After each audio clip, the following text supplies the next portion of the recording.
वाञ्छाकल्पतरुभ्यश्च कृपा सिन्धुभ्येव च पतितानां पावनेभ्यो वैष्णवेभ्यो नमो नमः। ॐ अज्ञानं तिमिरन्धस्य ज्ञानञ्जनशलाकया चक्षुरुन्मीलितं येन तस्मै श्रीगुरवे नमः। गुरवे गौरचन्द्राय राधिकाय तदालये कृष्णाय कृष्णभक्ताय तद्भक्ताय नमो नमः। हरे कृष्ण। सभी का हार्दिक अभिनंदन है, स्वागत है।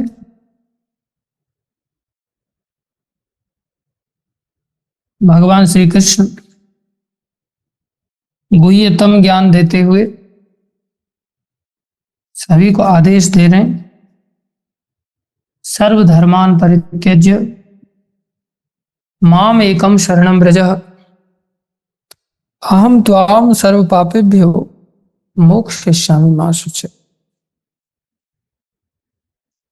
अर्थात कोई भी व्यक्ति जो परम गुह्य ज्ञान रूपी भक्ति है, मन मना भव मद भक्तो मध्याजी माम नमस्कुरु रूपी जो भक्ति है, जिसके द्वारा भगवान को जीव पा सकता है, माम एव एष्यसि, जिसको भगवान ने प्रतिज्ञा के साथ सच कहते हुए घोषणा किया है, अर्जुन को घोषित किया।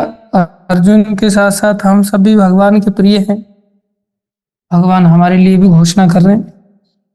लेकिन इस भक्ति को पाएंगे कैसे? इस भक्ति को पाने का अधिकार भगवान यहाँ बता रहे हैं कि किसी व्यक्ति को वर्णाश्रम धर्म का पालन करके इस भक्ति को पाना इतना सहज नहीं है। इस भक्ति को पाने के लिए बोले केवल भक्ति ही चाहिए, भक्ति से ही भक्ति आई। अर्थात भक्ति क्या है? सेवा। तो भक्ति से भक्ति कैसे आएगी? बोले सेवा करने से ही सेवा आ जाएगी, सेवा करने से ही सेवा की योग्यता आ जाएगी। आज हम भगवान की सेवा करने के बेशक योग्य नहीं हैं, क्योंकि हमारे अंदर भगवान का चिंतन करना, भगवान की आज्ञा का पालन करना, भगवान की पूजा अर्चना करना, भगवान को नमस्कार करना, ये सब हमारे अंदर वृत्तियां नहीं है। लेकिन अगर हम भगवान की शरण में जाएंगे, भगवान की शरणागति पाने के लिए, तो भगवान कृपा करके शरणागति हमें दे देते हैं। इससे पता चलता है कि हम कितने ही पापी क्यों नहीं हैं, भगवान पापों को दूर कर देंगे।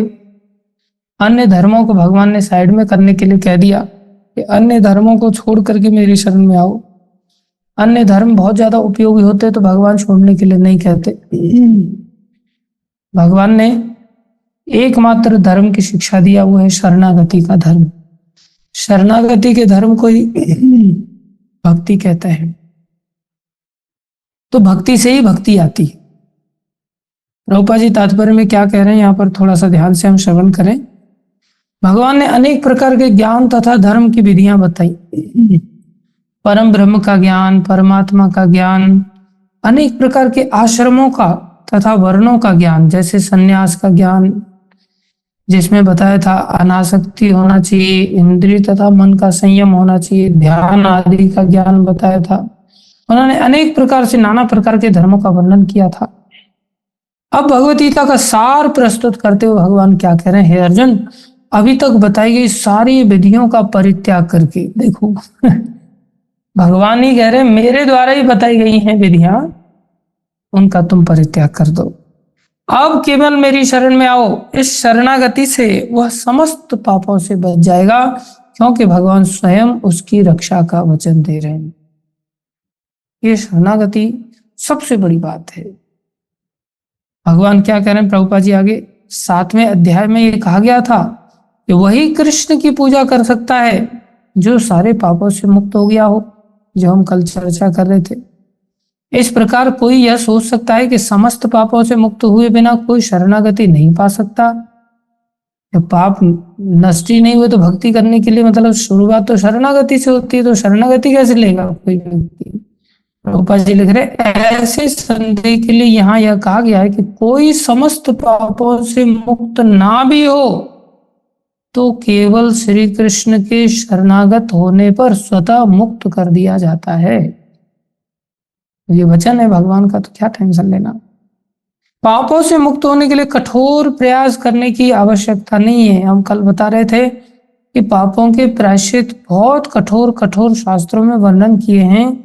उन कठोर प्रायश्चित के प्रति हमें बहुत ज्यादा आसक्त होने की जरूरत नहीं है। हमें शरणागति के प्रति आसक्त होने की जरूरत है। हमें चिंता करने की जरूरत नहीं है, और ना ही ऐसा हल्के में लेने की जरूरत है कि केवल शरणागति से सारे पाप मुक्त हो जाएंगे। बोले हाँ, ये भगवान का प्रतिज्ञा है। मनुष्य को बिना झिझक के कृष्ण को समस्त जीवों के रक्षक के रूप में स्वीकार कर लेना चाहिए। अरे भगवान रक्षा करेंगे। उसे चाहिए कि श्रद्धा तथा प्रेम से उनकी शरण ग्रहण करे। हरि भक्ति विलास में कृष्ण की शरण ग्रहण करने की विधि का वर्णन हुआ। अब कृष्ण की शरण कैसे ग्रहण की जा सकती, क्या विधि है कृष्ण शरणागति की, जिसके लिए भगवान ने कहा ब्रजा ब्रजा मतलब चल पड़ो। तो किस चीज पर चलना चाहिए अभी हमको, भगवान यहां बता रहे हैं प्रभुपाद जी के माध्यम से। अनुकूलस्य संकल्प प्रतिकूलस्य वर्जनम रक्षसी इति विश्वासो गोप्तृत्व वर्णम तथा आत्मनिक्षेप कार्पण्य षड्विधा शरणागति ही। ये 6 विधियां हैं शरणागति की। भगवान शरण में आने के लिए कह रहे हैं इन 6 विधियों को हमें अंगीकार करना चाहिए। क्या कह रहे हैं प्रभुपाद जी तात्पर्य में समझा रहे हैं, भक्तियों के अनुसार मनुष्य को वही धर्म स्वीकार करना चाहिए जिससे अंततः भगवत भक्ति हो सके। वो चीज स्वीकार करें अनुकूलस्य, अनुकूल का संकल्प कर ले कि जिससे अनुकूल मतलब भगवान की भक्ति के अनुकूल। भक्ति मतलब सेवा, जिससे भगवान की सेवा में हाँ आगे बढ़ जाए, वो धर्म स्वीकार करना चाहिए। समाज में अपनी स्थिति के अनुसार कोई एक विशेष कर्म कर सकता है, लेकिन यदि अपना कर्म करने से कोई कृष्ण भावनामृत तक नहीं पहुंच पाता तो उसके सारे कार्यकलाप व्यर्थ हो जाते। कोई भी व्यक्ति चाहे तमोगुनी कार्य में लगाए, रजोगुनी कार्य में लगाए, सतोगुनी कार्य में लगाए, भगवान कह रहे हैं श्रम एव ही केवलम, केवल गधा मजूरी किया उसने। अगर उस कार्य के द्वारा उसके चित्त में भगवत भक्ति का उदय नहीं होता, अगर वो कृष्ण भावनामृत को नहीं अपने चित्त में बढ़ा पाता, तो वो कार्य का त्याग कर देना चाहिए। जिस कर्म से कृष्ण भावनामृत की पूर्ण अवस्था न प्राप्त हो सके उससे बचना चाहिए। मनुष्य को अब ऐसा बचते हुए क्या करना चाहिए, बोले प्रतिकूलस्य वर्जनम। 2 बातें यहां बताया। पहला बताया अनुकूलस्य संकल्प, ऐसा काम करो जो भक्ति की ओर ले जाए। और क्या कह रहे हैं, जिस कर्म से कृष्ण भावनामृत की पूर्ण अवस्था ना हो उससे बचना चाहिए। जिस कार्य से हम भक्ति में आगे ना बढ़े उससे दूर रहना चाहिए। अब जैसे भक्तों की संगति है, तो भक्तों की संगति में जब हम आ जाते हैं तो भक्ति बढ़ती है कि नहीं। तो भक्ति बढ़ाने के लिए भक्तों की संगति अनुकूल बात है या प्रतिकूल बात है, अनुकूल है, तो हमें उसको स्वीकार कर लेना चाहिए। अब संसारी लोगों की संगति करने से भक्ति चली जाती है कि नहीं चली जाती, भगवान से दूर जाने का मन करता है कि नहीं, अपने आप दूर जाने का मन करता है। तो संसारी लोगों की संगति कैसे हो गई, बोले प्रतिकूल हो गई। तो प्रतिकूल लोगों की संगति से क्या करना चाहिए, फिर बोले बचना चाहिए। प्रसाद खाना ये भक्ति के अनुकूल है या प्रतिकूल है, अनुकूल है। और बिना भोग लगाए खाना प्रतिकूल है, तो उससे बचना चाहिए। अब कोई अच्छा धोती कुर्ता ड्रेस पहन करके भक्ति करने चलता है तो ये अनुकूल है, सहायता करती है ड्रेस की, नहीं सहायता करती। ड्रेस से ही एड्रेस होता है, बोले ड्रेस एड्रेस द पर्सनैलिटी। इसलिए आप देखेंगे अलग अलग लोगों की अलग अलग वेशभूषा होती है। वकील के लिए एक अलग ड्रेस होती है, सिपाही के लिए एक अलग ड्रेस होती है, डॉक्टर के लिए एक अलग ड्रेस होती है, कोई भंगी का काम करता है तो उसके लिए एक अलग ड्रेस होती है, जज के लिए अलग ड्रेस होती है। सबकी अलग अलग ड्रेसेस हैं, तो भक्तों के लिए भी अलग ड्रेस है। ये ड्रेस अनुकूल हमें बना देती है भक्ति को। और कोई टी शर्ट पहन रहा है, जीन्स पहन करके घूम रहा है, भटक रहा है, वो प्रतिकूल है, उससे बचना चाहिए। इस प्रकार से हमें सोचना चाहिए कि क्या अनुकूल है और क्या प्रतिकूल है। अगर घर वालों की संगति अनुकूल है तो घर में रह सकते हैं, और घर वालों की संगति प्रतिकूल है तो घर का त्याग कर सकते हैं, मंदिर में रह सकते हैं। तो जिसको भक्ति में आगे बढ़ने के लिए जो अनुकूल हो वो स्वीकार करे, जो प्रतिकूल है उसका त्याग करे। अब कोई सोचे मैं प्रतिकूल, तो चलो समझ रहा हूं कि घर वाले प्रतिकूल हैं या संसारी लोग प्रतिकूल हैं, और मैं भक्तों के साथ रहने के लिए अगर चला जाता हूं तो वहां मेरी रक्षा कौन करेगा? मैं बीमार हो जाऊंगा तो फिर दवाई कहाँ से आएगी? फिर मेरे कपड़े वगैरह कौन ला करके दे वगैरह सब चीजें देते हैं, पॉकेट मनी घर वालों से मिल जाती है, मंदिर में पॉकेट मनी कहाँ से मिलेगी? कैसे व्यवस्थाएं होंगी? क्या वहां मेरा मेंटेनेंस वगैरह भी कुछ चार्ज मेरे को मिलेगा कि नहीं मिलेगा? कुछ सैलरी वगैरह मेरे को वहां मिलेगी कि नहीं मिलेगी, जिससे मैं मेरी व्यवस्थाएं कर सकूं?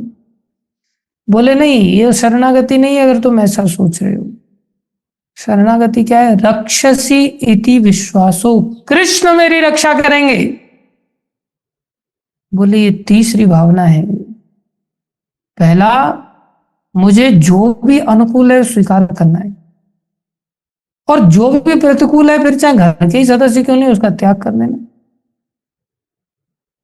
रक्षसी इति विश्वासो, बोले प्रतिकूल अवस्था में जब मैं, आदमी क्या करता है, भगवान की शरण में जाने में डर लगता है ना। डर क्यों लगता है? इसलिए डर लगता है संसार छोड़ना पड़ सकता है, संसार तो प्रतिकूल है, प्रतिकूल है तो छोड़ना भी पड़ सकता है।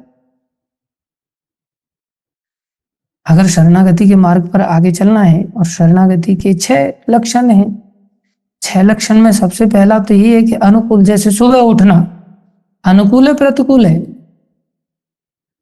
अनुकूल है तो सुबह उठना पड़ेगा, और सुबह देर तक सोते रहना ये क्या है? बोलिए प्रतिकूल, तो उसका त्याग करना पड़ेगा। अब जैसे रोज कपड़े धो करके पहनना, बहुत सारे लोग क्या करते, एक ही कपड़े को 3 दिन तक, 4 दिन तक, 5 दिन तक चलाते हैं और देखते रहते हैं, अच्छा अभी कॉलर गंदी नहीं हुई, अभी गंदी तो हो गई लेकिन काली नहीं पड़ी है, अभी अभी ठीक है, 1 दिन और रगड़ा लगा देंगे, 2 दिन और पहन लेंगे, 3 दिन और पहन लेंगे। अरे आपने एक बार शरीर पर जो कपड़ा धारण कर लिया, आइडियली हमें शुद्धि की ओर बढ़ना है, और शुद्धि की ओर बढ़ना है, आप निकाल निकाल के ऐसे देख रहे हो कि अभी कॉलर काली नहीं पड़ी है साहब। तो गंदे का यही लक्षण नहीं होता। गंदे का लक्षण होता है कि इस शरीर पर स्पर्श कर गया, और शरीर में से तो एक एक रोम रोम से पसीना निकलता है, और पसीना अगर शरीर से स्पर्श होकर के इस कपड़े में घुस गया तो सारा कपड़ा गंदा हो गया, दूषित हो गया, सूक्ष्म गंदगी भी होती है। आप इस कपड़े को पहन करके टॉयलेट में चले गए और आपने 2 नंबर किया, आपने शौच किया, और इस कपड़े को पहन करके किया, तो उस शौच करते समय उसमें से कई सारे जीवाणु आकर के इस कपड़े को चिपक गए, कपड़ा गंदा हो गया। अब आपको स्थूल दृष्टि है, सूक्ष्म दृष्टि है नहीं, मोटी दृष्टि है, तो मोटी दृष्टि से आपको ऐसे तो दिखेंगे नहीं जीवाणु। ऐसे तो आप शौच साफ करने के बाद फिर हाथ को साबुन से क्यों धो रहे हो? हाथ को भी देख लो, ऐसे काला तो पड़ा नहीं हाथ, तो साबुन से धोने की क्या जरूरत है? मिट्टी से धोने की क्या जरूरत है? बार बार धोने की क्या जरूरत है? ऐसे तो मोटी आंखों से तो कुछ नहीं दिखाई देगा, लेकिन सूक्ष्म शास्त्र की दृष्टि से हमें पता चलेगा, तो पता चलेगा कि नहीं, अब मैं इस कपड़े को कम से कम पानी से निकाल करके ही यूज कर सकता हूं, बिना पानी से निकाले मैं शौच जाने के बाद इस कपड़े को यूज ही नहीं कर सकता। एक दिन मैंने इस कपड़े को पहन लिया, दूसरे दिन कम से कम मुझे पानी में से निकाल करके ये कपड़ा यूज करना पड़ेगा। सर्फ में अगर मैं नहीं धो सकता, मैं नहीं रगड़ सकता, तो कम से कम पानी से तो निकाल दो। लगे तो थोड़ा सा ही सर्फ डाल करके निकाल दो। उससे क्या है, कपड़े में थोड़ी सी आपकी बदबू जो थी पसीने की, अब देवता लोग तो है नहीं हम कि हमारे पसीने में से सुगंध आए। देवता लोग जब नदी में स्नान करते हैं तो अप्सराएं स्नान करती है तो नीचे जल में सुगंध आ जाती है। अब किसी को अगर ऐसे आ रही हो तो उसको सर्फ में से निकालने की जरूरत नहीं है, क्योंकि उसके कपड़ों में से तो सुगंध आती है। लेकिन अगर पसीने में से थोड़ी भी दुर्गंध आ रही है तो उसको चाहिए कि कम से कम थोड़ा सा सर्फ डाल दे, बहुत थोड़ा सा, एक एक स्मेल तो चली जाएगी, उल्टा एक सुगंध आएगी। पहनने से, कपड़े पहनने से पहले सूंघ के देखो कि हाँ थोड़ा सा सर्फ की चलो स्मेल अच्छी आ रही है, पसीने की बदबू चली गई। हाँ, इतना तो कर ही सकते हैं। लेकिन हम तो जो पसीने की बिल्कुल चिपकी रहती है बनियान, उसको भी 8 दिन चला देते हैं। बोले क्या हो गया, बोले ये हाँ हवा से धो दिया साहब, हवा से धुल गई चीजें। ऐसा नहीं होता। हमें कपड़े को कम से कम एवरी डे धोना सीखना चाहिए। मैं बहुत नजर रखता हूँ, शार्प नजर रखता हूँ बहुत सारे लोगों पर। कई बार हमारे साथ में रहने के लिए कुछ लोग आते हैं, आश्रम में रहते हैं, तो मैं देखता हूँ कि इसने आज ये कपड़ा पहना है और ये कल भी इसी कपड़े को पहनेगा या दूसरे कपड़े को पहनेगा। अब आप सब लोग कथा सुन रहे हैं तो आप लोग आने वाले समय में जब 12 जुलाई के आसपास आएंगे यात्रा में, जगन्नाथ जी की रथ यात्रा में, और यहाँ हमारा जो कोर्स है उस कोर्स का एग्जाम देने के लिए जब आएंगे, 13 दिन का जो हम यात्रा निकाल रहे हैं आपकी, तो उस समय मैं दूसरे दिन 13 तारीख को देखूंगा कि आपने सेम कपड़े पहने या दूसरे कपड़े पहने। मेरी नजर बराबर रहती है। और बहुत सारे लोग क्या करते हैं, दूसरे दिन दूसरे कपड़े पहन लेते हैं, तीसरे दिन बिना धोए फिर पहले वाले कपड़े को पहन लेते हैं। मेरा मामा 17 कपड़े थे उसके पास, 17 ड्रेसेस थे, और हैंगर पर टांगता रहता था, टांगता रहता था। और एक ड्रेस टांग दिया, अब 17 कपड़े एक साथ कैसे धोए। पहन पहन के 17 दिन निकाल दिए उसने। फिर क्या करता था, उन्हीं कपड़ों को सोचता था एक एक ही दिन तो पहने मैंने, और 17 दिन बाद लोगों को क्या पता चल रहा है दूसरा बार एक कपड़े का नंबर 17 दिन बाद आने वाला है। तो फिर से वो लाइन चालू कर देता था, और फिर पूरा 1 महीना निकल जाता था, मतलब फिर से दूसरी बार। फिर आलस से कर जाता था उसको, फिर सोचता था चलो 2-4 दिन और एक ही, फिर देखता था इसमें से कौन सा भी गंदा नहीं हुआ है, फिर उसको तीसरी बार पहनता था जो गंदा नहीं हुआ है। ऐसे कर करके 1.5-2 महीने निकाल देता था वो, और उसके बाद पहाड़ इकट्ठा हो जाता था कपड़ों का, फिर उसकी जान निकलती थी धोने में। अरे रोज का रोज कम से कम पानी से निकाल करके, कुछ लोग ऐसी चालाकी चलते हैं। मेरी नजर रहती है कि इसने ये वाला कपड़ा रस्सी पर बाहर जाकर के सुखाया भी कि नहीं सुखाया, ये भी मैं ध्यान रखता हूँ। ना केवल इतना ध्यान रखता हूँ कि इसने दूसरे दिन कौन सा कपड़ा पहना है, ये भी ध्यान रखता हूँ कि ये वाला कपड़ा इसका रस्सी पर जाकर के कहीं सूखा भी कि नहीं सूखा। अगर रस्सी पर नहीं सूखा है तो मतलब अशुद्धि का पूरा जीवन जी रहा है। तो हमें इस बात का बहुत गंभीरता से ध्यान रखना होगा कि हमारे जीवन में शुद्धि क्या है, अशुद्धि क्या है, क्या अनुकूल है। शुद्धि अनुकूल है, अशुद्धि प्रतिकूल है। हम अशुद्धि का त्याग करने की चेष्टा करें, लेकिन ये आसान नहीं होता, इतना कठिन हो जाता है। अलग अलग तरह के लोग हैं। अभी जैसे हमने पढ़ाई किया, जब हम पढ़ाई कर रहे थे तो हम सोच रहे थे कि हायर एजुकेशन के लिए, मास्टर्स के लिए हम दूसरी जगह एडमिशन ले लेते हैं। लेकिन फिर सोचा नहीं, हम यहाँ पर भक्तों के सानिध्य को प्राप्त हैं, अगर हम दूसरी जगह जाएंगे तो भक्तों की संगति छूट जाएगी। इसलिए लगे तो दूसरा कॉलेज बेशक अच्छा है, लेकिन हमें भक्तों की संगति चाहिए। वहाँ अच्छा है लेकिन भक्तों की संगति नहीं है। हमने कैंसिल कर दिया वहां पर एडमिशन लेना, और हमने जहां भक्तों की संगति वहां एडमिशन कंटिन्यू किया। थोड़ा सा विचार करके चलना चाहिए। हम नौकरी करते थे, हमें दूसरे कॉलेज से अच्छी सैलरी का ऑफर आ रहा था, लेकिन हमने सोचा यहाँ पर हम पहले से ही प्रचार करते हैं, यहाँ इन बच्चों का प्रचार कार्य सब छूट जाएगा, हम दूसरे कॉलेज में जाकर के कैसे प्रचार कर पाएंगे। इसलिए कोई बात नहीं, थोड़ी कम सैलरी में ही सही, लेकिन हम यहाँ पर ही प्रचार करेंगे, यहाँ पर ही कंटिन्यू करेंगे, क्योंकि यहाँ पर हमारे पास कभी भी आने की छूट है, कभी भी वापस जाने की छूट है। टीचर लोग हमारे ऊपर इतना प्रिंसिपल आदि दबाव नहीं रखता, इसलिए हम आज़ादी से नौकरी करेंगे, यहाँ पर कोई दिक्कत नहीं। तो जो चीज अनुकूल है उसको स्वीकार करना होगा, जो चीज प्रतिकूल है उसका त्याग करना होगा, सीखना चाहिए। लेकिन प्रतिकूल का जब त्याग करेंगे तो डर लगता है। प्रतिकूल क्या है? जिनके घर में हमने जन्म लिया ज्यादातर तो वही प्रतिकूल होते हैं, घर के ही सदस्य प्रतिकूल होते हैं। मीराबाई कह रही थी, अरे कभी जैसलमेर के राजकुमार आ रहे हैं तो कभी अजमेर के राजकुमार आ रहे हैं तो कभी दिल्ली के शहजादे आ रहे हैं, यहाँ पर ये लोग आकर के मांसाहार मदिरा पान आदि करते रहते हैं। बोले यहाँ तो भक्ति दूर दूर तक है ही नहीं, ये लोग तो मेरे को प्रतिकूल नजर आ रहे हैं, क्या करना चाहिए मुझे? तुलसीदास जी को उन्होंने निवेदन किया। तुलसीदास जी ने कहा एकदम से छोड़ देना चाहिए, यही शरणागति का मार्ग है, एकदम से छोड़ना चाहिए, कोई ज्यादा चिंता नहीं करनी चाहिए। भगवान की शरण में जब चले हैं तो चिंता नहीं करनी चाहिए। ऐसे कहते हैं ना, लगन हरिसों लगा बैठे, जो होगा देखा जाएगा। लेकिन डर लगता है, मम्मी पापा घर से बाहर निकाल देंगे। अरे तो क्या बात है, कभी दुनिया से डरते थे कि दुनिया छोड़ देगी। लेकिन जब भक्ति बढ़ती है, इस शास्त्र को जब सुनते हैं तो श्रद्धा बढ़ती है। श्रद्धा बढ़ती है तो क्या होता है, आज खुद दूर जा बैठे, जो होगा देखा जाएगा। आज हमने सब छोड़ करके बोले भगवान की शरण में, टेंशन फ्री होकर के आदमी भगवान के शरणागत हो जाता है। लेकिन ऐसा विश्वास एक दिन में नहीं आता, उसको शास्त्र सुनना पड़ता है। रक्षसी इति विश्वास, विश्वास के साथ आगे बढ़ना चाहिए, जिसको प्रभुपाद जी यहाँ पर लिख रहे हैं।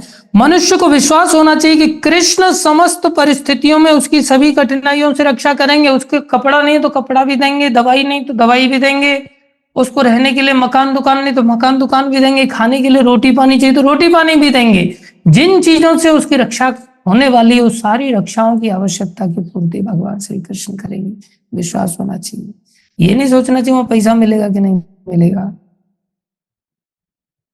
इसके विषय में सोचने की कोई आवश्यकता नहीं है कि जीवन निर्वाह कैसे होगा। देखो कितनी बड़ी बात प्रभुपाद जी लिख रहे हैं, जरा सी भी सोचने की आवश्यकता नहीं कि जीवन निर्वाह कैसे होगा, कहां से आएगा, कृष्ण इसको संभालेंगे।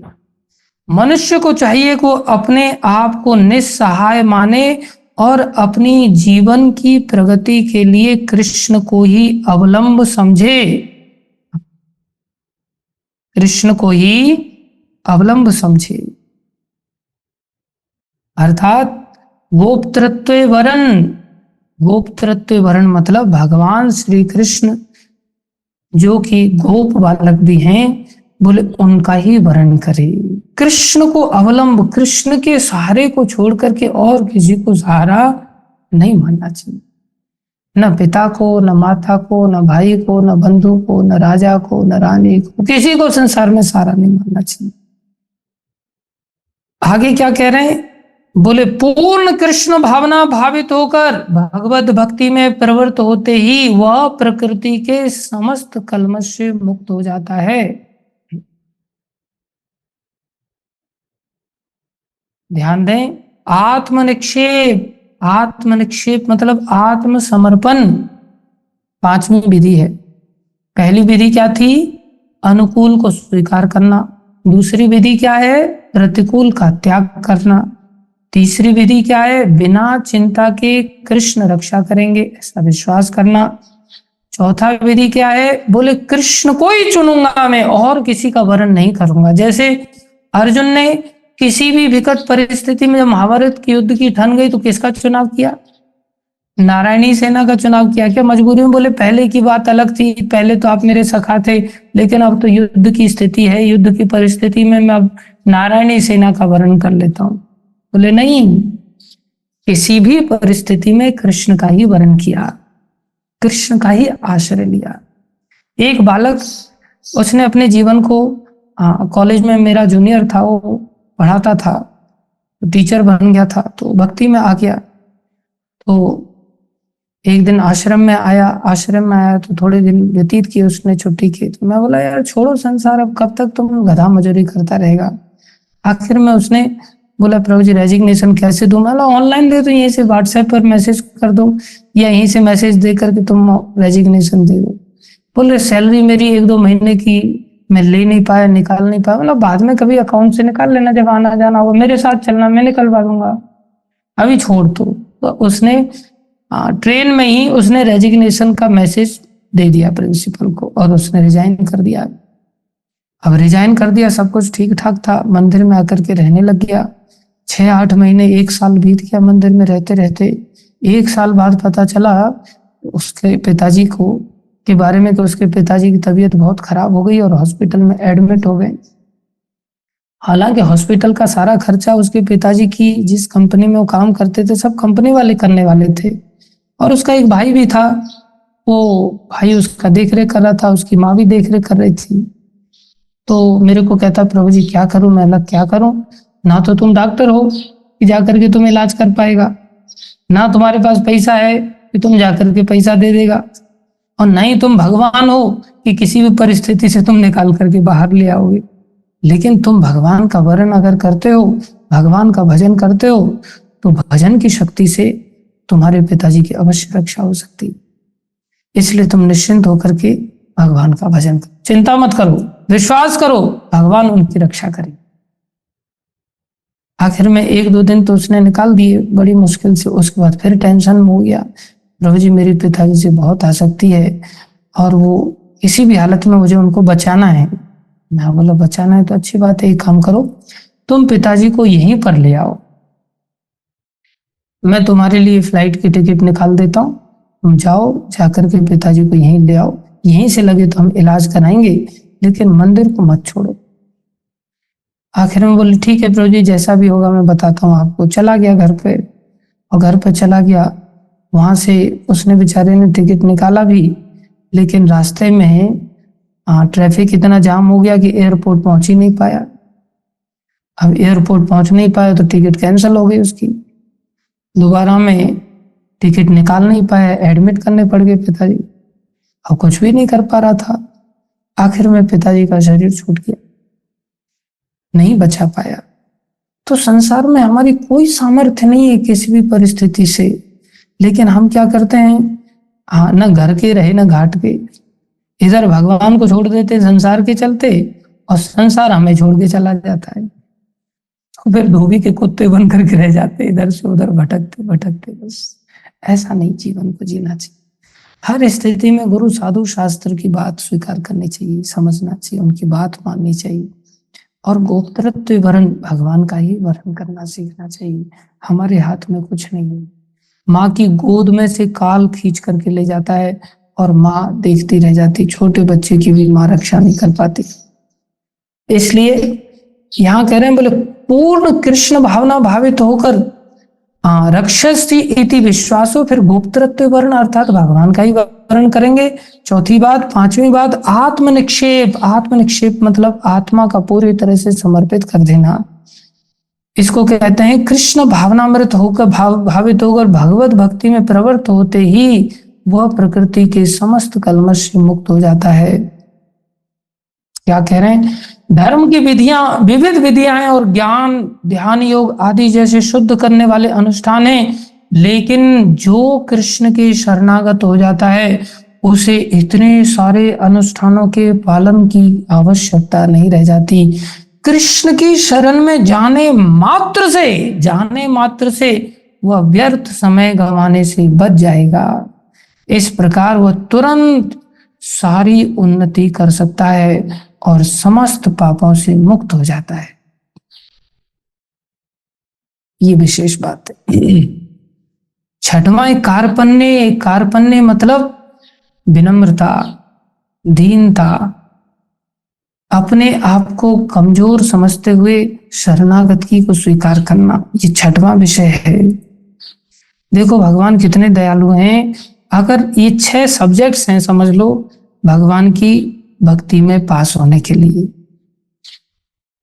अब 6 सब्जेक्ट में प्राय हम हर सब्जेक्ट में फेल हो जाते हैं। अनुकूल चीजों को हम एक दिन कल से पक्का उठूंगा लेकिन नहीं उठ पाते, कल से 32 माला करूंगा लेकिन सारे संकल्प टूट जाते हैं। रोज संकल्प बनाते हैं लेकिन सारे अनुकूल संकल्प में हम सब ध्वस्त हो जाते हैं। रोज प्रतिकूल चीजों से बचने का प्रयास करते, उसमें भी फेल हो जाते हैं। रक्षा की जब बात आती है तो निश्चित रूप से मन में विचार आता है, लेकिन जब सामने नोट आ जाते हैं तो नोट पॉकेट में ही चले जाते हैं। फिर सोचते हैं ठीक है अब सारा कैसे दे दूं, थोड़ा तो कम से कम एटीएम में तो रखता हूँ, कम से कम गूगल में तो रखता हूँ, कम से कम मोबाइल में तो रखता ही हूँ, इतना अकाउंट में मेरे को जब कभी इमरजेंसी आएगी तब यूज करूंगा। तो रक्षसी इति विश्वास, इतना पूर्ण विश्वास का फेल। गोप्तृत्व वर्ण, कहाँ गुप्तृत्व वर्ण होता है? एक टांग मंदिर में रहती है, दूसरी टांग घर वालों के साथ रहती है, मम्मी के साथ, पापा के साथ। अभी ऐसी स्थिति आ गई, बोले मंदिर में कहाँ से क्या होगा पता नहीं, अब आप भी कुछ सहयोग करो।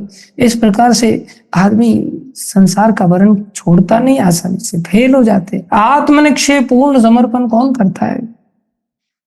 बोले अगर 6वां सब्जेक्ट में भी पास हो गए। देखो संसार में कोई यूनिवर्सिटी ऐसी नहीं है जिसमें कि मान लो 5 सब्जेक्ट हैं आपके, 2 सब्जेक्ट में भी आप फेल हो जाते हो तो आपको एटीकेटी लग जाती है। एटीकेटी मतलब अटेम्प्ट टू कीप टर्म, आप आने वाले टर्म में जा सकते हैं, आपको नेक्स्ट सेमेस्टर में आपको जाने का अवसर मिल जाता है। 3-5 में से 2 सब्जेक्ट भी अगर फेल हो जाए, इंजीनियरिंग में हमारे साथ ऐसा था, कई बार बच्चे लोग 3 में फेल हो जाते थे। तो यूनिवर्सिटी जब देखती थी कि बहुत सारे लोग 3 सब्जेक्ट में फेल हो गए तो कई बार 3 का लॉ निकाल देती थी, चलो ठीक है 3 में भी जो फेल हैं वो भी आगे जा सकते हैं, बाद में 3 को आगे देते रहेंगे। ऐसा बहुत रेयर होता था। लेकिन ऐसा कभी नहीं हुआ कि 5 में से 4 में फेल हैं और 1 ही पास हुआ और आप आगे निकल जाएं, फिर तो फेल तो फेल।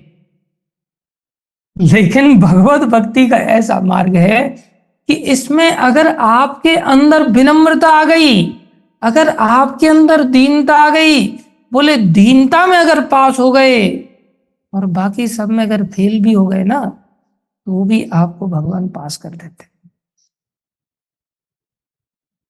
ये कितनी बड़ी दया है। इसलिए कार्पण्यता, कभी भी गुरु साधु शास्त्र के समक्ष एरोगेंट नहीं होना चाहिए, हमेशा विनम्र रहने की चेष्टा करनी चाहिए, हमेशा दीन भाव से प्रस्तुत आना चाहिए, लेकिन उनको ठगने की चेष्टा नहीं करना चाहिए।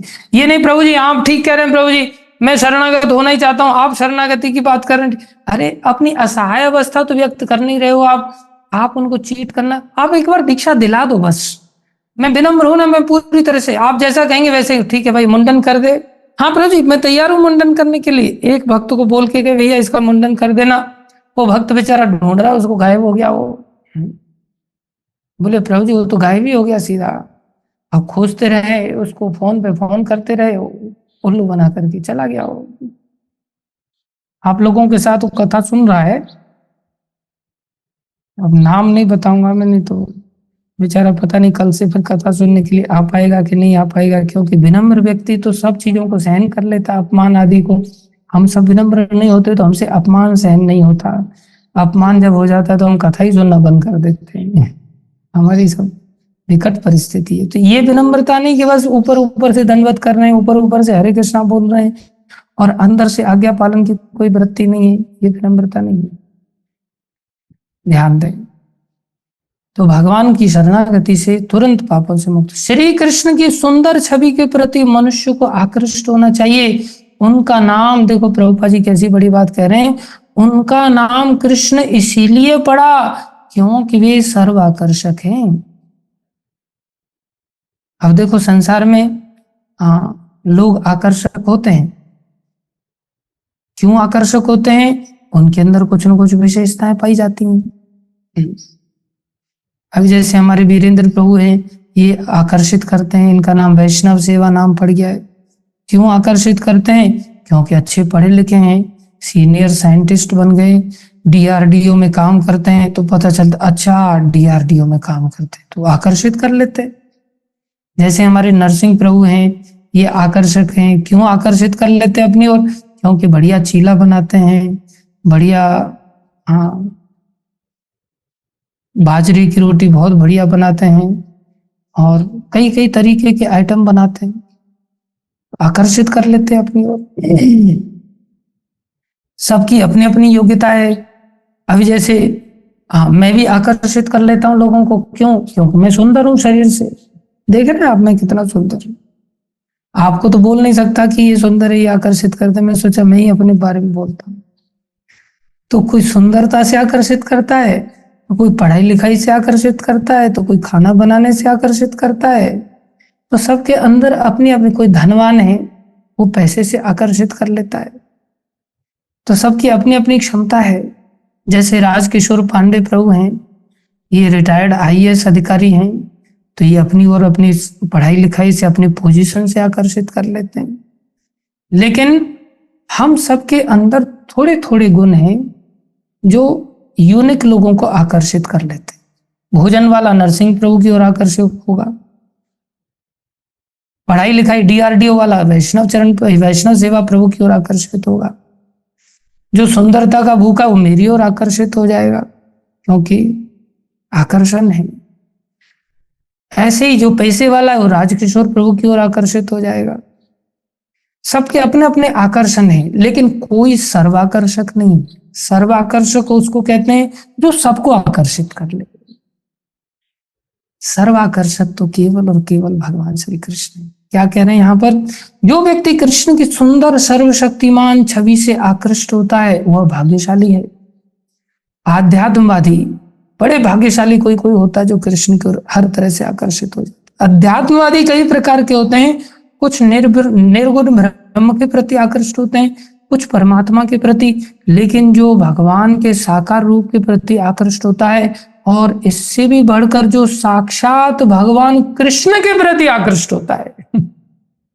भगवान में तो कई सारे रूप हैं, भगवान विष्णु है, नरसिंह है, वराह है, वामन है, राम है, लक्ष्मण है, भरत है, शत्रुघ्न है, भगवान के अनंत अवतार हैं, लेकिन उनमें भी साक्षात कृष्ण के प्रति आकृष्ट होता है वह सर्वोच्च योगी है, सबसे बड़ा योगी। दूसरे शब्दों में अनन्य भाव से कृष्ण की भक्ति गुह्यतम ज्ञान है। अनन्य मतलब और कुछ कृष्ण के अतिरिक्त, न अन्य इति अनन्य, और कुछ चाहिए ही नहीं। और संपूर्ण गीता का सार यही है। इसलिए कर्मयोगी, दार्शनिक, योगी तथा भक्त सभी अध्यात्मवादी कहलाते हैं, लेकिन इनमें से शुद्ध भक्त ही सर्वश्रेष्ठ है। यहां पर मां शुच, मत डरो, मत झिझको, मत चिंता करो, विशिष्ट शब्दों का अत्यंत सार्थक है प्रयोग हुआ है। मनुष्य को यह चिंता होती है कि किस प्रकार सारे धर्मों को त्यागी, बड़ी हिचकिचाहट होती है व्यक्ति के अंदर।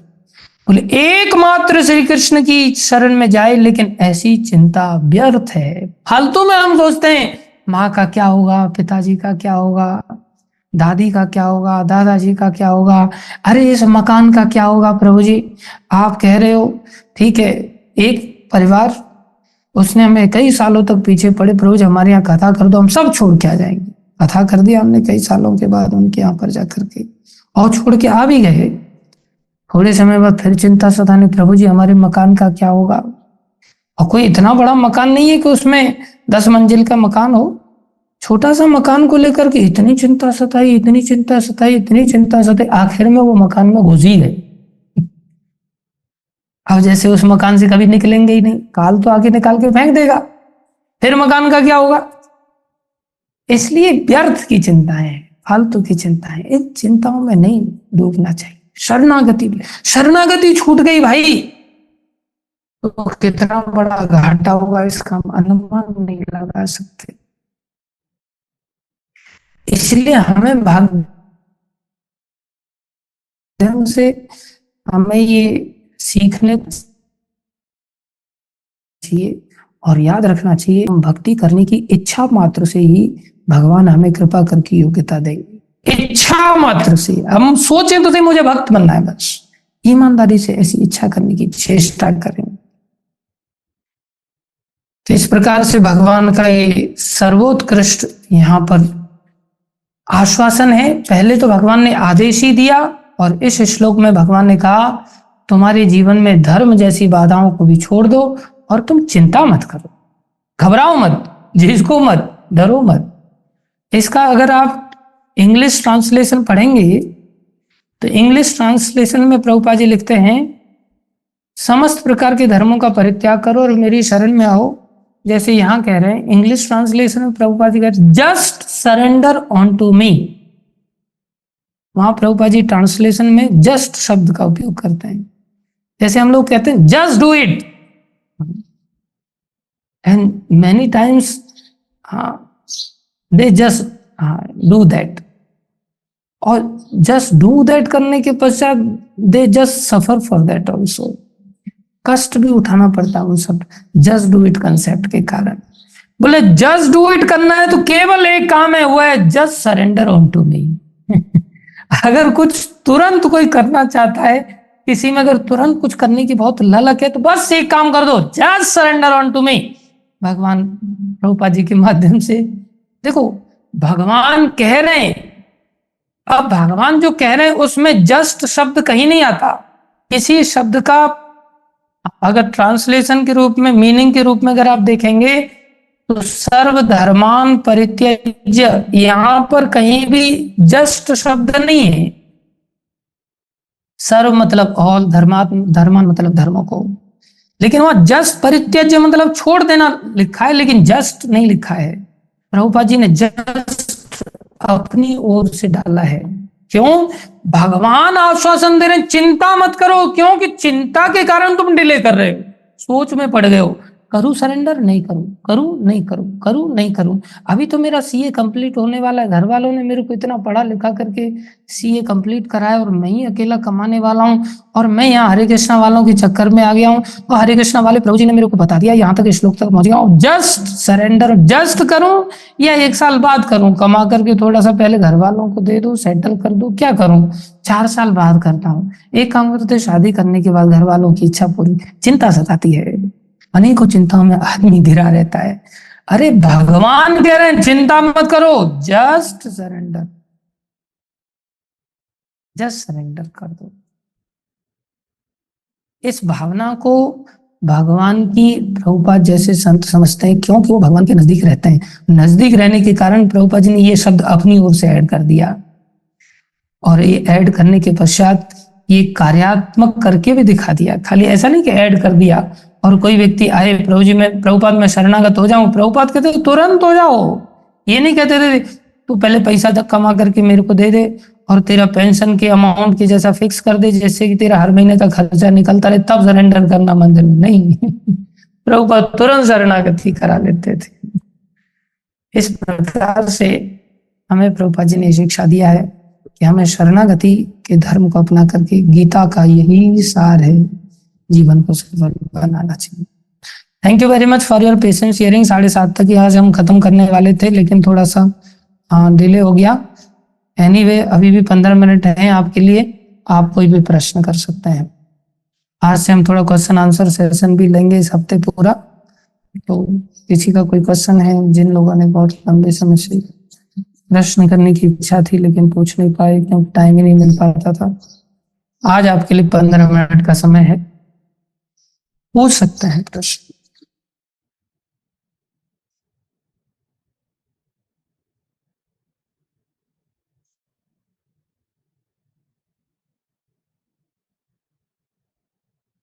इतने दिन से प्रश्न पूछा नहीं तो कोई हाथ खड़ा कर ही नहीं रहा, क्योंकि प्रश्न पूछने की आदत ही लगता है खत्म हो गई है। हाँ बोलिए ऋचा माता जी।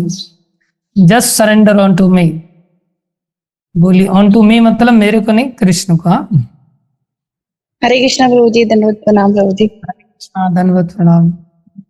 प्रभु जी क्वेश्चन ये था कि जैसे आप बोलते हो कि सरेंडर की बात आती है, आज्ञा पालन का आता है।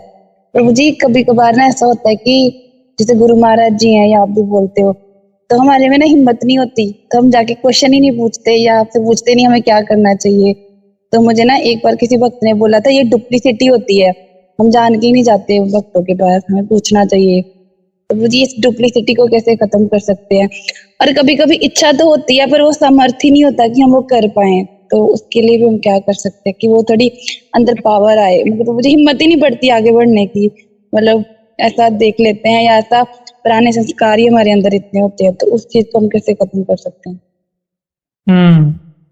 अच्छा, आज आपने जो ये शरणागति वाला लेक्चर सुना, इस लेक्चर को सुन करके पहले के कंपैरिजन में थोड़ी सी ऐसी मन में इच्छा जागृत हुई कि हाँ कर देना चाहिए सरेंडर? थोड़ा सा ऐसे पहले, आज से पहले और आज के सुनने के बाद थोड़ा सा अंतर महसूस हुआ कुछ? जी प्रभु जी।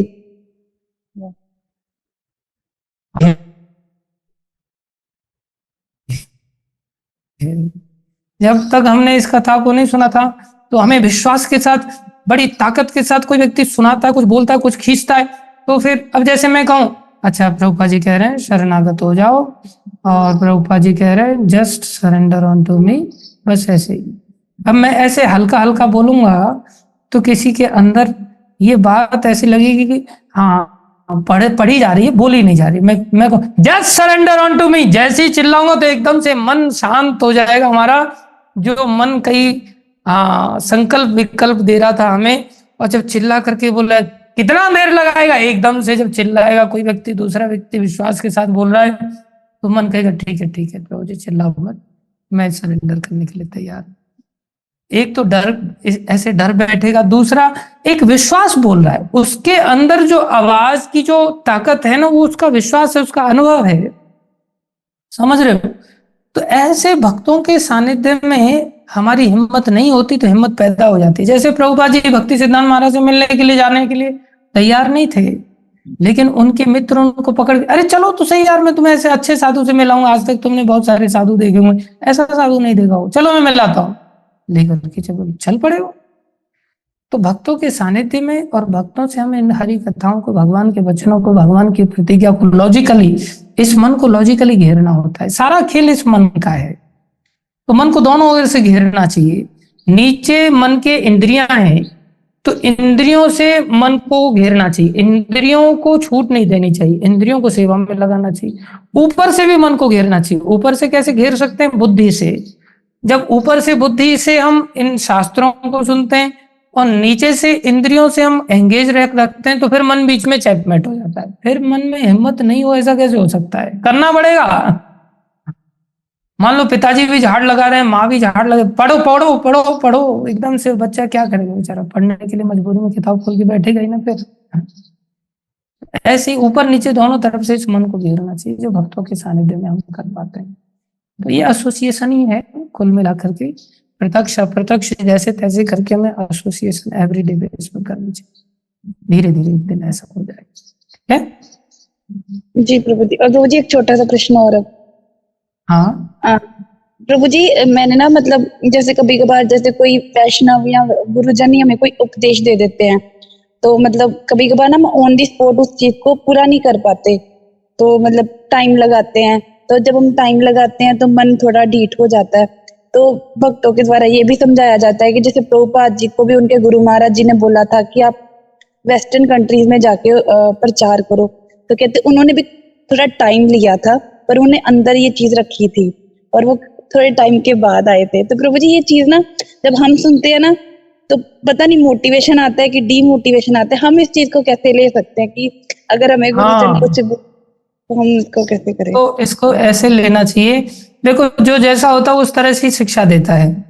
अब जिसने टाइम लगाना है तो हर चीज में से देखेगा, हाँ इन्होंने कैसे टाइम लगाया था, तो हम भी ऐसे टाइम लगाते हैं। प्रभुपाद जी ने टाइम नहीं लगाया था, प्रभुपाद जी को जब आदेश मिला, प्रभुपाद जी हिम्मत नहीं कर पा रहे थे, जैसे हम लोग हिम्मत नहीं करते हैं।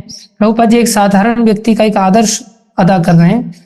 प्रभुपाद जी सोचते थे मैं पत्नी को कैसे छोड़ू, बच्चों को कैसे छोड़ू, फैक्ट्री को कैसे छोड़ू, परिवार को कैसे छोड़ू। तो भक्ति सिद्धांत महाराज बार बार सपने में आकर के उनको बोलते छोड़ दो, तुम छोड़ दो। तो एक दिन उन्होंने छोड़ दिया। तो टाइम उन्होंने जानबूझ के लगाया नहीं विदेश जाने को लेकर के, उन्होंने अपनी असमर्थता के कारण टाइम लगा। एक तो शरणागति पूरी तरह से छोड़ने के लिए प्रभुपाद जी ने फिर पूरी तरह से छोड़ दिया। अब जो 20 साल लगे वृंदावन से जाकर आकर के और विदेश जाने को लेकर के, उसमें प्रभुपाद जी ने विदेश जाने की तैयारी ही की। विदेश जाने का मतलब छोड़ तो दिया ही था सब कुछ, अब तैयारी कर रहे हैं कि वहां जाकर के देना क्या है। तो जो देना है उसको ट्रांसलेट करके तैयार करके लेकर के जाना है। जब लेकर के जाना है तो वहीं का कार्य हो गया ना, वो अपना घर का कार्य थोड़ी है। तो प्रभुपाद जी ने टाइम कहाँ लगाया? प्रभुपाद जी के पास अगर पहले से ट्रांसलेटेड होता तो प्रभुपाद जी तुरंत चल पड़ते। तो प्रभुपाद जी ने चीजों को ट्रांसलेटेड किया और आराधना किया। आराधना के बाद वो सामर्थ्य इकट्ठी किया वृंदावन में रह करके, जिससे कि मैं कृपा पात्र बन जाऊं सभी गोस्वामियों का, सभी वैष्णवों का, और मैं वहां जाकर के इस कार्य को सफलता से कर पाऊं। प्रभुपाद जी ऐसे अहंकारी नहीं थे, मैं ऐसा कर दूंगा, मैं वैसा कर दूंगा। प्रभुपाद जी विनम्र थे। प्रभुपाद जी ने सभी वैष्णवों का आशीर्वाद ग्रहण किया। तो वैष्णव का आशीर्वाद ग्रहण किया तो उन्होंने हम टाइम कैसे लगाना चाहते हैं संसार में नौकरी करके? प्रभुपाद जी की तरह ट्रांसलेशन करने के लिए थोड़ी निकले हम। तो हमारा टाइम लगाना, उनका टाइम लगाना जमीन आसमान का अंतर है। उन्होंने टाइम लगाया, लेकिन वो टाइम उन्हीं के विदेश की तैयारी का ही था, और हमारा जो टाइम होता है वो विषयों में जाता है। हम सोचते हैं अजामिल की तरह पहले विषय भोग लेते, बाद में देखेंगे। समझ रहे हो? इसलिए शरणागति लेनी। हरे कृष्णा। थैंक यू सो ये मच। कौन है? नाम शरणागति, अहमदाबाद से। हरे कृष्णा प्रभु जी, दंडवत प्रणाम। प्रभु जी, जी प्रभु जी, प्रभु जी मेरा एक सवाल ये है कि छोटा सा सवाल है, लेकिन मतलब आपने कहा शरणागत होते हैं ना, जब भी हम सुनते हैं ना अपने सीनियर्स को और ये, तो मोटिवेट हो जाते हैं। उस समय हम बहुत एनर्जेटिक होते हैं, हाँ आज से हम ये सब कुछ करेंगे, और रूटीन बनता भी है, ऐसा नहीं कि नहीं बनता। लेकिन कुछ टाइम के बाद कुछ सिचुएशन आती है, वो बिगड़ जाता है, और फिर उसको फिर से ट्रैक पे लाना बहुत मुश्किल हो जाता है। और कई बार होता है ना, जैसे माला हम लोग एक नियम बना रखे हैं, 25 माला कर रहे हैं, 26 कर रहे हैं, फिर हम बढ़ा लेते हैं, उसके बाद में जब बीच में डिस्टर्ब होता है ना, तो अंदर से गिल्ट होता है कि अरे मेरी माला नहीं हो रही है, मतलब। तो उस समय अपने आप को मोटिवेट कैसे करें? बहुत डिमोटिवेट हो जाते हैं उस समय, लगता है। और मन को समझाते भी हैं कि नहीं हो जाएगा, लेकिन कई बार नहीं हो पाता है, तो फिर बहुत डिस्टर्ब हो जाते हैं। तो उस समय क्या किया जाए प्रभु जी? जैसे छोटा बच्चा होता है, वो चलना चाहता है, चलने की उसकी नेचुरल वृत्ति है, लेकिन अभी छोटा है, 4 कदम चलता है फिर गिर जाता है, 4 कदम चलता है फिर गिर जाता है। तो उसके एक ही कारण नहीं होता। एक तो वो बच्चा है इसलिए बार बार गिर जा रहा है, बड़ा हो जाएगा तो गिरेगा ही नहीं। अब बच्चा क्यों बना हुआ है? क्योंकि उसमें अब पोषण की आवश्यकता है, उसको माँ के सहारे रहना चाहिए, उसको निरंतर पोषित होते रहना चाहिए, अर्थात उसे अच्छा खाना पीना चाहिए, जिससे उसकी टांगों में ताकत आ जाए। तो एक तो ताकत के कारण गिर जाता है, ताकत के अभाव के कारण, एक दिशाहीनता के कारण गिर जाता है कि सामने गड्ढा है और उसको पता ही नहीं हो, गड्ढे में पैर चला जाता है और गिर जाता है। तो हमें दिशाहीनता से भी बाहर आना है और ताकत की अभाव से भी बाहर आना है। तो जब हम भक्तों के सानिध्य में रहते हैं तो ये दोनों ही अभाव हमारे दूर हो जाते हैं। इसके लिए हमें भक्तों से रेगुलरली श्रवण करना चाहिए, लेकिन ये एक दिन में नहीं होता, थोड़ा समय लगता है। इसे विषय संग्रह कहते हैं, जिसके चलते भक्ति की एक अवस्था है जिसमें हम बार बार उठते हैं गिरते हैं, उठते हैं गिरते हैं, ये चलता है। लेकिन धीरे धीरे आप अनुभव करेंगे कि फ्रीक्वेंसी गिरने की कम होती चली जाएगी और फिर उठने की फ्रीक्वेंसी ज्यादा मेंटेन होने लग जाएगी। वो केवल भक्तों के सानिध्य में ही होगी। तो मोटिवेट रखने के लिए हमें अच्छे भक्तों के सानिध्य में रहना चाहिए। अच्छे भक्त हमें हर परिस्थिति से बाहर निकालते रहते हैं। और कोई मेरे जैसे लोगों का सानिध्य करेगा तो फिर तो बार बार चलने वाला भी गिरने लग जाएगा। इसलिए अच्छे भक्तों का सानिध्य करने की चेष्टा करना चाहिए। केवल कथाएं निरंतर मोटिवेशन में, जब आज मोटिवेट हो रहे हैं तो कल भी कथा सुनेंगे तो कल भी मोटिवेट होंगे, तो कल गिरने के चांसेस और कम हो जाएंगे। तो कुसंगति से बचना चाहिए, संगति में हमें अपने जीवन को जीना चाहिए। सब समाधान धीरे धीरे निकल जाएंगे। ठीक है?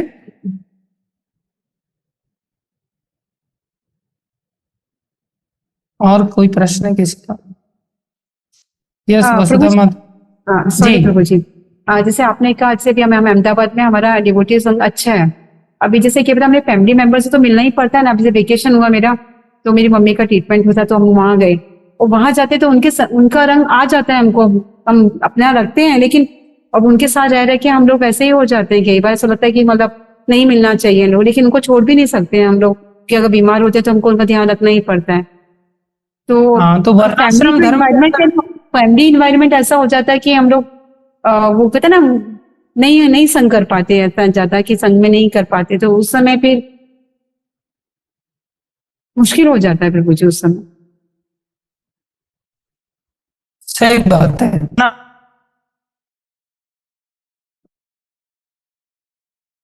अब आपको फैमिली का ध्यान रखना, भाई की तरह हमें आगे बढ़ना होता है। जो वर्णाश्रम धर्म से बड़ा भागवत धर्म आज के श्लोक में सिखा रहे हैं भगवान। और जब हम इस श्लोक को बार बार बार बार बार बार श्रवण करेंगे तो एक दिन ऐसा आएगा कि हम वर्णाश्रम धर्म से ऊपर उठ जाएंगे और फिर हम भगवान के द्वारा केवल भक्तों की संगति में ही रह पाएंगे। भक्तों की संगति के बिना कहीं दूसरी जगह हम जाएंगे ही नहीं। हमें जाना पड़ रहा है अभी, इसका मतलब हमारी बुद्धि अभी इस श्लोक को स्वीकार नहीं कर पा रही। अभी बुद्धि को टाइम लग रहा है इस श्लोक को स्वीकार करने के लिए, इसलिए हमें फिर जाना पड़ेगा नहीं कहीं भी, किसी भी स्थिति में। सब चीजें भगवान करेंगे ऐसा विश्वास हो जाएगा तो फिर टेंशन फ्री होकर भक्ति करेंगे। उस भक्ति तक उठने के लिए थोड़ा समय देना पड़ेगा और अधिक भक्तों की संगति करनी पड़ेगी, तब ऐसा समय आएगा। ठीक है। यस वसुधा माता। हरे कृष्णा प्रभु जी। धन्यवाद प्रणाम प्रभु हरे जी। कृष्ण प्रणाम। प्रभु जी, आप लास्ट क्लास में बता रहे थे कि जब हम गुरु की आज्ञा का पालन करते हैं तो हमें उससे हमारे अंदर विनम्रता आती है, पर अगर हम आज्ञा का पालन करेंगे तो हमें हमारे अंदर अहंकार नहीं आ जाएगा कि हमने तो एक अंदर से तो एक वैसी फीलिंग आएगी ना कि हमारे गुरुजन ने हमने जो किया हम अच्छे से भक्ति कर रहे हैं, हम वैसा ही फॉलो कर रहे हैं, तो फिर दीन भावना विनम्रता कैसे आएगी हमारे अंदर? अहंकार, मेरे केस में मुझे ऐसा लगता है कि अहंकार आ जाएगा। दोनों ही चीजें होती हैं। अहंकार भी आता है कि मैंने ये कर दिया, गुरु जी की बात को सुन करके गुरु जी का पालन किया मैंने ये विशेष कार्य कर दिया, अहंकार भी आता है। लेकिन साथ में जब उसे ज्ञान भी प्राप्त होता रहता है कि भाई मेरा शरीर भी मेरा नहीं है, आत्मा भी मेरी खुद की नहीं है, मेरा प्राण भी मेरे नहीं है, इंद्रियां भी मेरी नहीं है, तो ये सब तो भगवान के ही है, तो भगवान ने करा लिया, तो मैंने क्या किया इसमें। तो उसको जब समझ रहती है, गुरु जी उसे सिखाते भी है ना, तो गुरु जी सिखाते हैं तो उसको समझ बनी रहती है। समझ बनी रहती है तो हमेशा भगवान के बारे में बताते रहते कि करने वाले भगवान ने, तुम निमित्त बने हो, भगवान ने तुम्हें निमित्त बनाया है। तो उसको याद रहता है कि हाँ मुझे निमित्त बनाया। जैसे हाँ गुरु जी ने मेरे को जब दीक्षा दिया तो मेरी सेवा लगा दिया कि तू मेरे को रोज सुबह उठाना, तो जब ये सेवा लगा दिया तो मैं रात भर सोया नहीं, क्योंकि सुबह गुरु जी को उठाना है, टेंशन में था मैं। तो मैं 3:30 बजे पहुंचा, तो महाराज के कमरे की पहले से ही लाइट जली हुई थी, मेरी हिम्मत नहीं हो रही थी दरवाजा खटखटाने की। मैं बड़ा खुश था कि मैं जाकर के महाराज को उठाने जा रहा हूँ। अंदर से आवाज आई, कौन? तो मैंने कहा महाराज मैं सचिनंदन। अंदर से दूसरी आवाज आई, सचिनंदन या सचिनंदन दास? तब मेरे को क्लिक हो गया, ओहो मैं तो सचिनंदन बन करके काम कर रहा था। महाराज ने बता दिया सचिनंदन दास। दास मतलब हम सेवक हैं, सेवा करना हमारा धर्म है, सेवा करना हमारा नेचुरल कार्य है, उसमें अहंकार करने की क्या जरूरत है। कोई व्यक्ति जैसे माँ रोटी बना रही है तो रोटी रोज बना रही है, तो रोज बना बना करके अहंकार करेगी? नहीं, रोज बनाना मेरा धर्म है, मेरा कर्तव्य है, तो कर्तव्य बुद्धि से लेती है। ऐसे हर कार्य को जो भक्त होता है गुरु जी का आदेश को सेवक बुद्धि से लेता है और कार्य को करता है, मेरी ड्यूटी है, उसमें कोई बड़ी बात नहीं, मेरे को सीना चौड़ा करके घूमने की कोई जरूरत ही नहीं। रोज रोटी बनाती है फिर भी घर वाले कोई सम्मान उसका करते नहीं, माँ का कोई विशेष ज्यादा।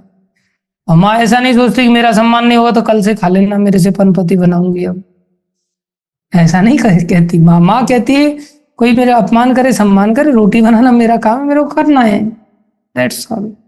ऐसी सेवा करने से जब सेवा की कर्तव्य बुद्धि आ जाती है तो फिर उसको अहंकार नहीं होता, उसको कोई सम्मान करे या अपमान करे उसको कोई फर्क नहीं पड़ता। तो ये शिक्षा गुरुजन उसको देते रहते हैं रेगुलरली, तो वो बचता रहता है। ठीक है जी प्रभु जी, थैंक यू प्रभु जी। हरे कृष्ण। धन्यवाद सभी भक्तों का धैर्यपूर्वक श्रवण करने के लिए। कल से थोड़ा सा और प्रश्न उत्तर का आप लोगों को समय देंगे और कल से आप लोग और निष्ठा के साथ शुरुआत में जल्दी जुड़ जाने का, लेट नहीं करने का। हरे कृष्णा। भगवान की वाणी भगवत गीता की जय, श्रील प्रभुपाद की जय, श्री गुरु महाराज की जय, अनंत कोटि वैष्णव वृंद की जय, आप सब भक्तों की। हरे कृष्ण।